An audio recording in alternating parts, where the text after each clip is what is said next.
Alright everyone, it's time for Vermont Issues episode 119. This is sort of a double thing here, because there are actually two stories that are of importance. The first one is that a Vermont citizen, who was an inmate in Pennsylvania, and this ties in with the second part of this, died of cancer untreated and was basically tortured for an extended period by getting absolutely no treatment.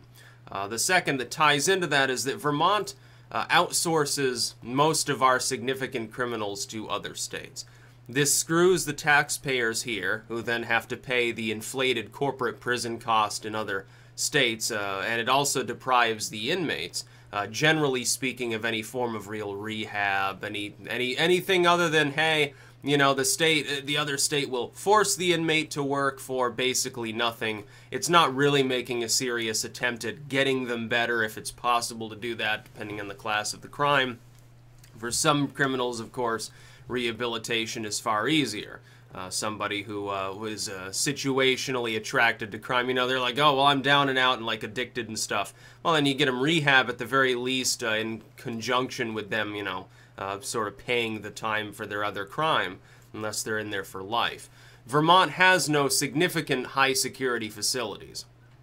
It has a few medium security facilities, although not enough. And so then we get criminals that really, they're not particularly dangerous individuals. You know, you don't really want to shelve them with an axe murderer and a serial rapist.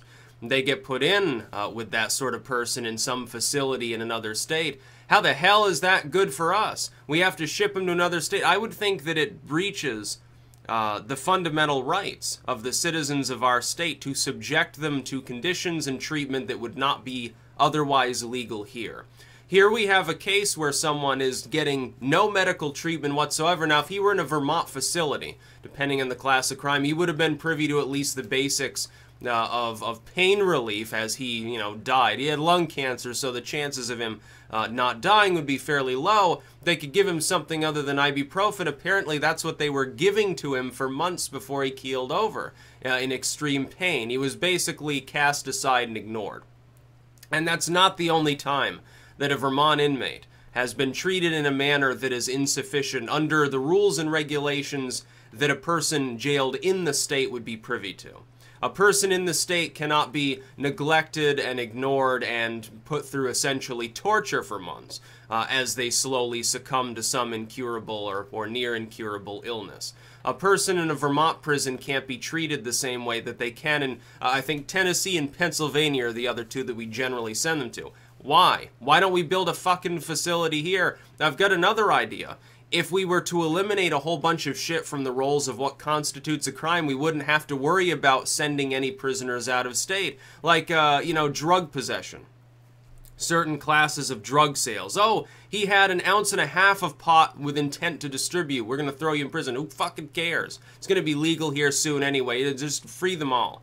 A person had some hard drugs. Well, yeah, okay, we haven't decriminalized it yet. Just give them a pardon.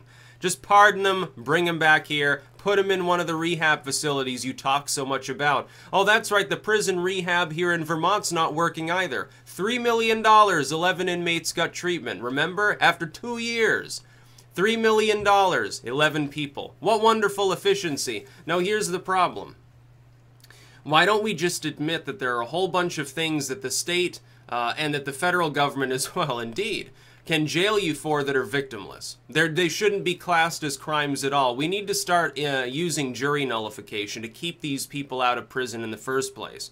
Like, I know full well, like, if I showed up, if I get a jury summons letter, I have to, in full conscience, I'd have to tell them, hey, I do know about jury nullification. Chances are I don't even consider what they did a crime.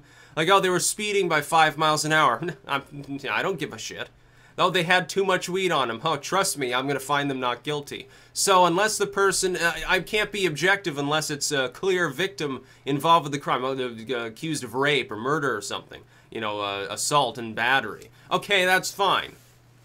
If it's something less substantial than that, for which there's no clearly delineated victim other than maybe the person themselves. Oh, they're self-harming. They're threatening to kill themselves. Oh, who cares? Let them kill themselves then. It's none of the state businesses if they do. None of the state's business. It doesn't make any difference. Other than depriving you of a taxpayer, what degree of care do you give? You obviously don't care if that person dies. They can kill themselves off in a million other ways. They can smoke themselves to death. They can go overseas and get shot at. They can do all sorts of things. They can go skydiving, you know, with the likelihood that eventually, if they keep doing it enough, there's a possibility their chute won't open properly. You haven't made that illegal, although you've made it heavily regulated for some reason. I wouldn't either. People take suicide planes up and just take a drop.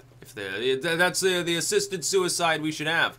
Or take one of those jets up that does that thing where they become weightless and then chuck them out the window, chuck them out an airlock or something. Yeah, can we just bring our prisoners largely back here? It's like, in the meantime, yeah, you might have like a murderer or serial rapist that needs a higher security facility than we have. Okay, that's fine. I'm sure we can find plenty of prisoners in these facilities that could just fucking pardon them. Who fucking cares? Reduce the sentencing guidelines. Reduce the sentences for most types of crime. Why not? It's not like prisons aren't revolving door playpens anyway. You put somebody in there, especially if you're outsourcing them to a state where they're going to be put in there with people who are serial killers and stuff. You put them in that population, they're going to come back knowing all sorts of criminal organizations, having all sorts of contacts and new skills probably. So unless they're real damn serious about never wanting to go back to prison, and then they come back and you tell them, well, you know, employers, you know, they're going to know about their history, so half the jobs they'll never get. They can't really go get an education because they can't get, you know, student loans or anything like that. Not that student loans should exist in the first place. The government shouldn't be granting subsidies to private institutions.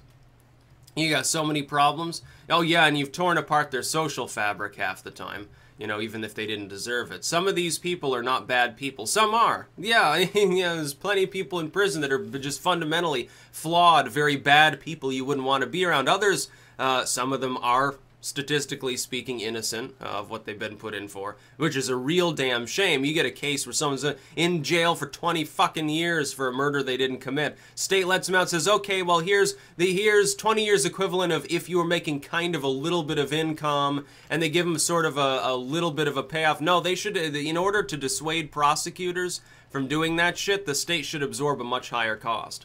And they should have a collective fund that's funded by people that are involved with criminal justice themselves. Part of their income should go into a, hey, we're going to pay you more money pot, so the taxpayers don't have to do it. Well, you're a public official. You're on the dole. The taxpayers pay. You know how much the taxpayers of Vermont have to pay these morons to send people out of state where we pay some other state morons a bunch of money to house criminals that in half the cases probably didn't commit any substantial crime? Yeah, we're sending you to Pennsylvania for 2 years for trying to steal this car. Okay, well, you know, why did they steal the car? Did you ever bother to get to the bottom of it? Half the time you don't care. They should be in a Vermont prison. They're not an axe murderer. They did something wrong, but they're not a murderer. They're not a rapist, not like a child predator or something. There are certain classes of crime for which, yeah, okay, well, if the person's genuinely guilty, I don't really care if they get abused in some other state. There are a lot of other classes of, you know, mostly larceny and stuff like that. Come on. No, we don't need to send them to Tennessee and pay, what is it, 52 grand a year to house them there. It's not necessary. Let's have our own facility so that they can be privy to the rights that Vermonters are supposed to have. I think it's terrifying, honestly, that we've given the state the power to send somebody from this state out of state because they're too stupid to know how to build and run a proper medium security facility half the time. And also the NIMBY people, well, fuck the NIMBY people. They don't want a jail in their backyard. Too bad. Too bad. Well, you have criminals, don't you? Well, then, you know, you have your slice of the pie. Rutland has a facility. We have a small prison. Again, it's medium facility. It's not like you have axe murderers in it. But we have one. Nobody here significantly complains about the fact that we have a fucking jail in our city. Why doesn't your community have at least a couple of cells somewhere for people who stay overnight? You probably don't even have a drunk tank half the time. That's about all. Peace out.